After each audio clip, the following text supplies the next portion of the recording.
Terima kasih Anda masih bersama kami. Pemirsa ganda putra Kevin Sanjaya Marcus Gideon melaju ke semifinal Indonesia Masters 2021 usai kalahkan pasangan Indonesia lainnya Pramudia Kusumawardana dan Yeremiah Erik Yaakob Rambitan di perempat final. Sementara ganda putri Kersia Polii dan Apriani Rahayu takluk di tangan pasangan ganda Thailand.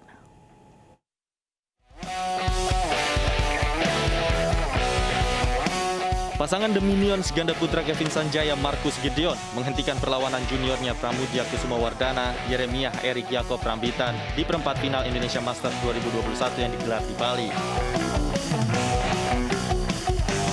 The Minions menang tipis 2 set 22-20, 20-17 untuk melaju ke semifinal. Meski kalah, ganda putra Pramudia Yeremiah sukses membuat kesulitan seniornya. Sementara itu, laju pasangan ganda putri Kersia Polii Apriani Rahayu terhenti di perempat final Indonesia Masters setelah dikalahkan ganda Thailand Putita Supajirakul Sapsire Taira Tanachai. Kersia Apriani merebut game pertama 21-18, namun kehilangan game kedua dengan skor 13-21 dan game ketiga dengan skor 19-21. Di game pertama, pasangan peraih emas Olimpiade 2020 ini menguasai pertandingan. Namun permainan rapi yang ditampilkan ganda Thailand membuat mereka takluk di 2 game berikutnya.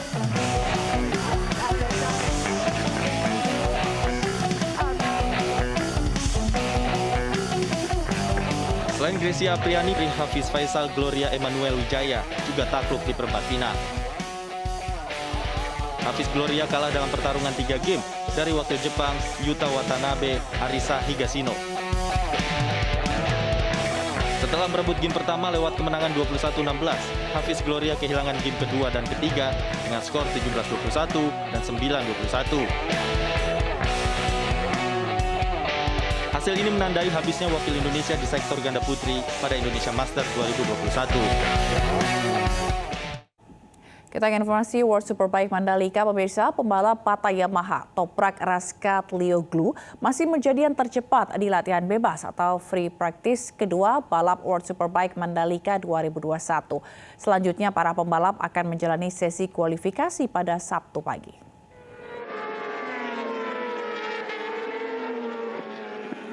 Pembalap Pata Yamaha Toprak Razgatlioglu mendapat tekanan dari rival terdekatnya Jonathan Rea meski masih menjadi yang tercepat pada latihan bebas kedua World Superbike Mandalika 2021.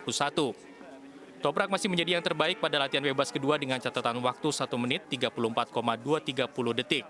Pembalap asal Turki itu hanya mampu memperbaiki sedikit catatan waktunya di latihan bebas pertama, yakni 1 menit 34,985 detik. Sebaliknya, Rea yang terpuruk di latihan bebas pertama mampu melesat di latihan bebas kedua. Pembalap Kawasaki itu menorehkan catatan waktu 1 menit 34,404 detik atau hanya terpaut 0,174 detik dari catatan waktu Toprak. Rea berhasil memperbaiki catatan waktu hingga 2,982 detik dari catatan waktunya di latihan bebas pertama. Hasil itu juga memberikan tekanan luar biasa kepada Toprak jelang 3 balapan World Superbike Mandalika Sabtu minggu ini. Pembalap GRT Yamaha, Gerd Gerloff, berada di posisi ketiga. Pembalap yang sempat menjadi rekan setim Valentino Rossi di MotoGP itu hanya terpaut 0,225 detik dari Toprak. Selanjutnya ada Alvaro Bautista, Scott Redding, Leon Haslam, dan Alex Lowes yang sempat berada di posisi kedua pada latihan bebas pertama. Pembalap Belanda keturunan Indonesia, Michael van der Mark, berada di posisi ke-9, terpaut 0,708 detik dari Toprak. World Superbike Mandalika 2021 akan dilanjutkan dengan babak kualifikasi pada Sabtu pagi dan disusul race pertama pada Sabtu sore. Korps Lalu Lintas Polri menyiapkan rekayasa lalu lintas saat perhelatan Superbike Mandalika 2021. Rekayasa lalu lintas dilakukan di kawasan sirkuit Mandalika Lombok, Nusa Tenggara Barat. Rangkaian latihan bebas World Superbike Mandalika 2021 akan menggelar balapan 3 kelas berbeda dari Idemitsu Asia Talent Cup atau IATC, World Super Sport atau WSSP, hingga World Superbike. Ajang Superbike ini akan dihadiri ratusan penonton. Dan untuk mengantisipasi kemacetan di sekitar sirkuit, Korps Lalu Lintas Polri menyiapkan rekayasa lalu lintas. Kontraflow akan dilakukan secara situasional.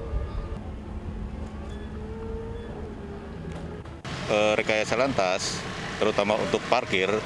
Jadi para pengunjung yang datang dari arah bandara ini akan diarahkan ke parkir timur nantinya. Jadi tidak bisa langsung masuk ke sirkuit ya. Parkir timur di situ sudah disiapkan ada sekitar 5 hektar itu untuk parkir.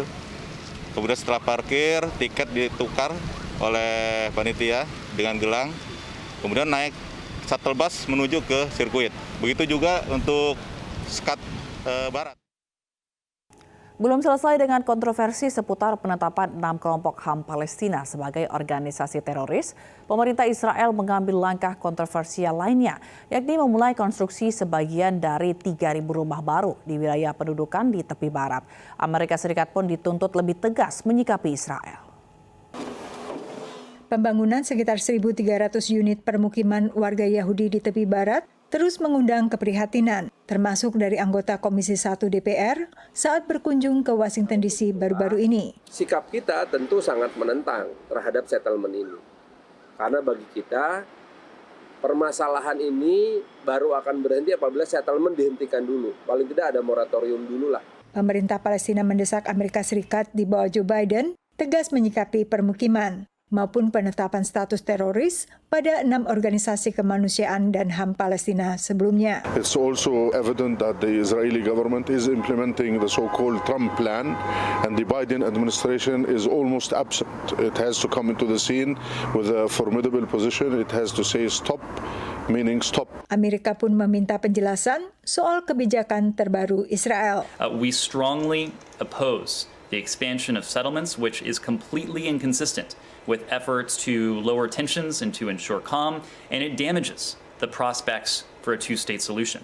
Israel mengirim utusannya ke ibu kota Amerika Serikat untuk menjelaskan alasan kebijakan terakhir soal permukiman maupun temuan intelijen di balik penetapan status teroris. Dibandingkan pemerintah sebelumnya yang memindahkan kedutaan besar ke Yerusalem dan mengakui kedaulatan Israel atas dataran tinggi Golan dan lain-lain, kebijakan yang lebih pro-Israel, pemerintahan Biden saat ini berupaya kembali menengahi dan bahkan berupaya melanjutkan diplomasi dengan Palestina lewat konsulat di Yerusalem. Tapi hingga kini belum ada penjelasan soal hasil pertemuan antara pejabat Israel dan Amerika Serikat terkait kebijakan terbaru Israel. Analis menilai pemerintahan Biden seharusnya segera mengumumkan hasil pertemuan itu. I think on the question of the designation by Israel of 6 Palestinian NGOs as being linked to terrorism, that ought to be a fact question, not a political question. Israel, I believe, has sent a few officials to Washington. They say, we have proof, we will show you the proof. I wish they would also show it to the press. I would argue no Israeli government is ever going to say, no, zero, end of construction. So, my own view is that the Biden administration should make its position known. So there's no question about the illegality of these settlements, and there's no reason why the Biden administration shouldn't be taking a stronger position. Just asking for explanations or clarifications, doesn't go nearly far enough. Kelompok HAM Israel memperkirakan ada sekitar 440.000 pendatang Yahudi yang tinggal di wilayah pendudukan di tepi barat, bersama 3 juta penduduk Palestina. Dari Alexandria, Virginia, Yuni Salim dan tim VOA.